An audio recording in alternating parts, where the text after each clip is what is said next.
Hamas نے اسرائیلی یرغمالیوں کی رہائی کے ساتھ اسرائیلی فوج کے غزہ سے مکمل نکل جانے کو مشروط کر دیا ہے۔ بہادر ننھی گریٹا تھمبک نے پوری جنریشن زی کی لاج رکھ لی۔ غزہ کا احساس زیاں اگر عرب ورلڈ اور مسلم ورلڈ کو نہ بدل سکا تو شاید پھر کچھ بھی نہ بدل سکے۔ امریکی لیڈرز فیس سیونگ کے لیے بعد میں خبریں چھپوا دیتے ہیں کہ انہوں نے تنہائی میں اسرائیل کو ڈانٹا تھا، پھر مکر بھی جاتے ہیں۔ آخر ایک سپر پاور اپنے سے 35 گنا چھوٹی آبادی اور 50 گنا چھوٹی اکانومی سے کیوں بلیک میل ہو رہا ہے، امریکنز پوچھنے لگے ہیں۔ جو کچھ بھی ہٹلر، ہیملر، ہائیڈریک، گوئبلز اور گورنگ نے کہا اور کیا سیکنڈ ورلڈ وار میں، وہ سب کچھ نیتن یاہو، ٹرمپ، گیلان، سمارٹرچ اور بن گویر کہہ رہے ہیں اور کر رہے ہیں۔ جو ایکشن جنیوا کنونشن میں جنگی جرم قرار دیا گیا تھا، ڈونلڈ ٹرمپ کے پیس پلان کا وہ پوائنٹ نمبر 17 ہے۔ غزہ جینوسائیڈ کا سبق ہے کہ اس دنیا میں کمزور رہنا کوئی آپشن نہیں رہا۔ کیسے ہیں دوستو، میں فیصل وڑائچ۔ مصر میں حماس کے وہ لیڈرز پہنچ کر 2 دن سے مذاکرات کر رہے ہیں جنہیں پچھلے ماہ 9 ستمبر کو اسرائیل نے قطر میں قتل کرنے کی کوشش کی تھی۔ حماس کی عارضی سربراہی کونسل کے ممبر خلیل الحیا اس ڈیلیگیشن کو لیڈ کر رہے ہیں۔ اس وفد کو ڈونلڈ ٹرمپ کے 20 پوائنٹس پر مصری اور قطری نمائندوں سے ڈیٹیلز اب طے کرنا ہے، اور ان ڈیٹیلز کو طے کرنے کے 2 راؤنڈ مصر میں شرم الشیخ میں ہو چکے ہیں۔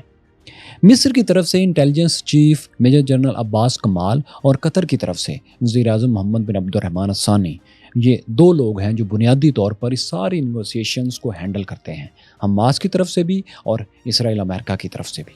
انڈائریکٹ گفتگو ہوتی ہے اور دونوں پارٹیز مصری اور قطری نمائندوں کے سامنے اپنا اپنا پوائنٹ آف ویو رکھتے ہیں، اور وہاں سے دونوں طرف یہ بات چیت ہوتی ہے، یعنی مصری اور قطری نمائندے اس گفتگو میں پل کا کردار ادا کر رہے ہیں۔ ٹرمپ کے 20 پوائنٹس پلان کی ڈیٹیلز طے کرنے کے لیے امریکہ اسرائیل کی طرف سے جو 2 نمائندے ہیں، ان میں ایک جیرارڈ کشنر ہیں جو ڈونلڈ ٹرمپ کے داماد ہیں اور وہ لیڈ کریں گے۔ ان کے ساتھ ٹرمپ کے ریئل اسٹیٹ پارٹنر اور گولف پارٹنر سٹیو وٹکوف ہیں۔ اب یہ دونوں حضرات زائنسٹ ہیں، ایسٹ یورپین جوش فیملیز سے ہیں۔ ٹرمپ کے داماد جیرارڈ کشنر کی فیملی ایسٹ یورپ سے بیلاروس سے امریکہ شفٹ ہوئی تھی۔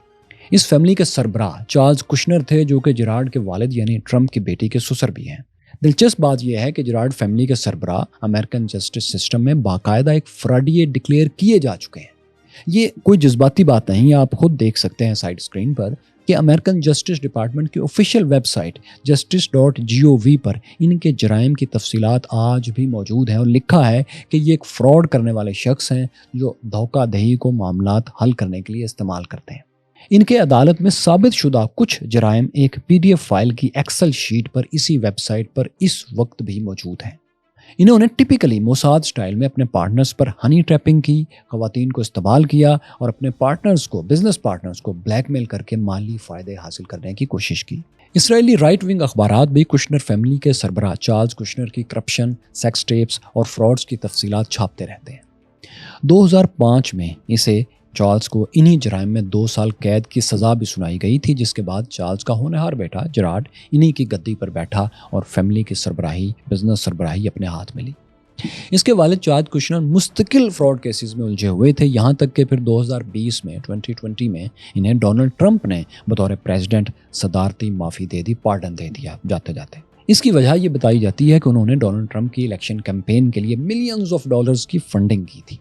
ویسے بھی اس وقت تک ڈونلڈ ٹرمپ کی بیٹی ایوانکا ٹرمپ سے یہ اپنے بیٹے کی شادی بھی کر چکے تھے، وہ ان کے برادر نسبتی بھی ہو چکے تھے، رشتہ دار قریبی ہو چکے تھے۔ تو یہ اس فرد کا معمولی سا پروفائل ہے جو ایک سو کالڈ پیس ڈیل کے لیے ڈونلڈ ٹرمپ کے فرسٹ پرسن، مین پرسن کے طور پر وہاں پر آ چکے ہیں۔ بلکہ دوسرے فرد جو اس ڈائلاگ کے لیے اسرائیل امریکہ کے نمائندے ہیں وہ ڈونلڈ ٹرمپ کے envoy for Middle East Steve Witkoff ہیں، جو کہ جیرارڈ کشنر ہی کی طرح ایسٹ یورپین جوش ہیں، زائنسٹ ہیں۔ یہ رشین مائیگریٹڈ جوش فیملی سے ہیں۔ ان کی کوئی ہمدردی فلسطینیوں سے یا ان کے لیے امن سے ہرگز نہیں ہے، کیونکہ آپ نے پچھلے 10 ماہ میں ان کے منہ سے ایک بار بھی سوائے کسی بزنس ڈیل کے فلسطین پر کوئی جملہ نہیں سنا ہوگا۔ یہ صرف ہوسٹیج کی بات کرتے ہیں اور اس سارے معاملے کو ہوسٹیج ڈیل کے علاوہ کوئی نام دینے کو تیار نہیں۔ تاریخی طور پر ایسٹ یورپین جیوز کو دوستو عموماً اشکنازی اور ایکسٹریمسٹ خیالات کے جیوز سمجھا جاتا ہے۔